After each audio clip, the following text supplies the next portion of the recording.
I'm Anne Gaviola. Welcome to the Peak on Global, where we break down what's trending in the business world and what you need to know to stay ahead of the curve. Joining me now is Brett Chang from the Peak podcast. Welcome, Brett.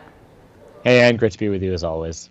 Let's start things off with a little talk about food inflation, long before it made headlines like it has been recently. Specifically, bread price fixing by grocers in Canada. That was discovered many years ago, and it's only now that we're seeing regulators imposing meaningful fines. Canada Bread has to pony up a record $50 million after pleading guilty to conspiring to raise the price of bread in 2007, 2011. Brett, what are your thoughts on just how long it took for this punishment to come down? Well, it took a long time, and it shows how slow-moving the Canadian government and regulators are when it comes to issues like this. I think what's particularly interesting about this case is that Canada Bread is now owned by a different company. It's That's right. Mexican conglomerate called Group Bimbo. It used to be owned by Maple Leaf Foods. And what's interesting is that Maple Leaf Foods continues to say that they are innocent and that no wrongdoing happened. But now this Mexican group is just settling with the government. Yeah, it took the Mexican group to say, okay, we'll go ahead and strike some sort of deal. I think it is a reminder. It kind of highlights that, according to the Competition Bureau's math, big grocers, a bunch of them, baked an extra $1.50 into the price of bread for 16 years. So think about that and household budgets and what that has done. Now, we know that Loblaw copped to its part in price fixing and offered people a $25 gift card, which seemed to be enough to make this PR disaster go away at the time. I sometimes wonder if Canadians are too complacent, maybe not cynical enough when it comes to things like price gouging. We complain, but we continue to pay some of the highest fees in the world for things like mutual funds, cell service, airfares. I could go on. Yeah, one of the reasons why price fixing happened in this instance is because it's so easy. There's only a number of different participants in each of these different markets, especially the ones that you just mentioned. And so it's pretty straightforward to go to just a few partners and say, hey, do you want to make the pricing this or set the floor to this price and the ceiling to this price so that everyone's margins are good? If you had more competitors in the market, it's a lot tougher to price fix. It would be less of an issue because it'd be tougher to harangue 10, 15, 20 different industry players to all set their pricing the same way when there's incentive for people to undercut or to overprice or to market something as a luxury, and we just don't have that. So I think ultimately you're right that it all comes down to the consolidation, the monopolies that exist in the Canadian economy. However, Canada's a small place. How many bread producers can it support? That's the big question. I don't have an answer for that, but there's definitely more that we can do to promote competition. Yeah, I bet it's also easier to convince people to come on board with price fixing if the thinking is we probably won't get caught and the consequences will be many, many years down the road, or maybe even nothing, maybe just a little bit of an olive branch with a gift card. Okay, let's take a little bit of a turn. I want to be careful with this second story. It is related to the one that dominated headlines this week, and it ended in tragedy. We know that all 5 people on board the OceanGate submersible perished in an underwater implosion. It was not far from the bow of the Titanic wreckage. Mindful of the loss of human life, I want to talk about the company that operated these subs. The main controller it was actually something that resembled a gaming console that my kids have lying around the house. OceanGate operated in international waters and didn't seem to fall under a specific kind of safety regulatory framework.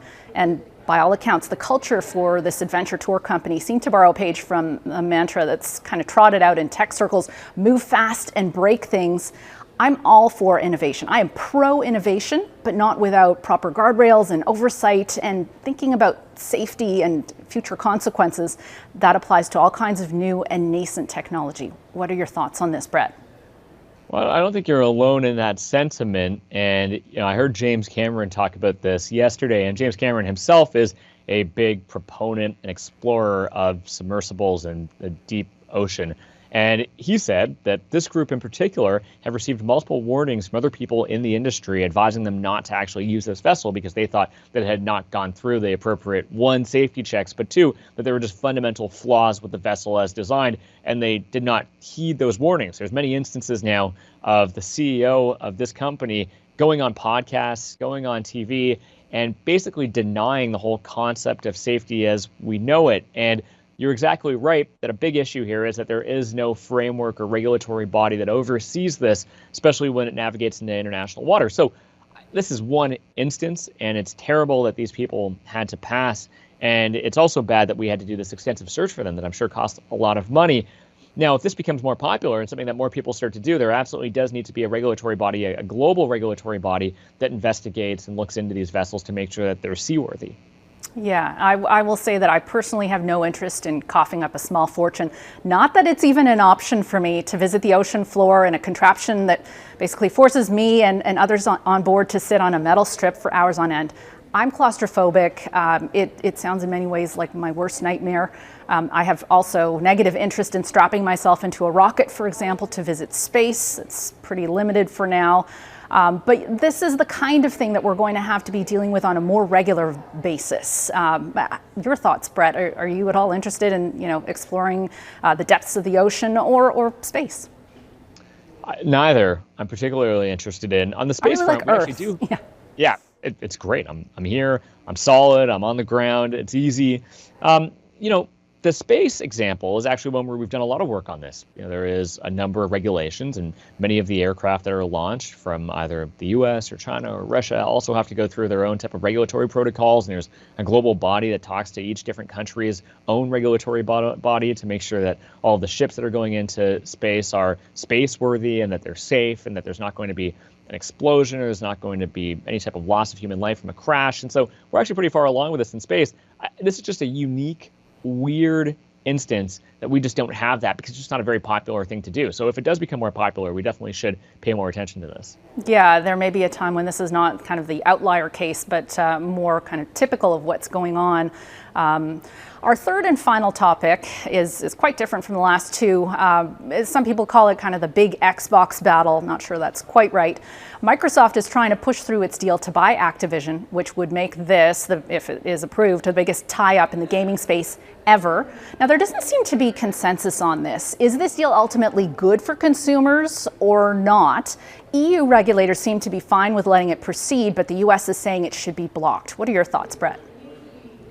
Well, I think if you look holistically at business and the recent business history of the last 2 decades, let's say, consolidation hasn't been great for consumers. And I think that's a general principle that we should apply to this deal as well. When you have two big companies getting together and limiting competition in the space, just like we talked about with bread prices in that first story, it's usually a great deal for the company, for the acquiring company that now gets to generate more profit than ever before and increase their market share significantly. But on the consumer side, they just have more leverage now. They can charge more for things. They can make worse products. It's a race to the bottom in terms of maximizing profit at the expense of consumers. So if you apply that same principle to this, it's probably a bad idea, but I'm not an expert in antitrust, so it's hard for me to say definitively. Yeah, and we don't have all the kind of nitty-gritty of this particular deal, but I do understand the argument that when there are synergies and there are cost savings, that can be put towards innovation, which down the line eventually does benefit the consumer. I guess time will tell, to use an old journalistic cliche. Yeah, exactly right. Thank you so much for your time and your insight, Brett. Thanks, Anne. And you can get all your daily business news with the Peak Daily Podcast. It is available for free on Apple Podcasts, Spotify, and wherever you find your favorite podcasts.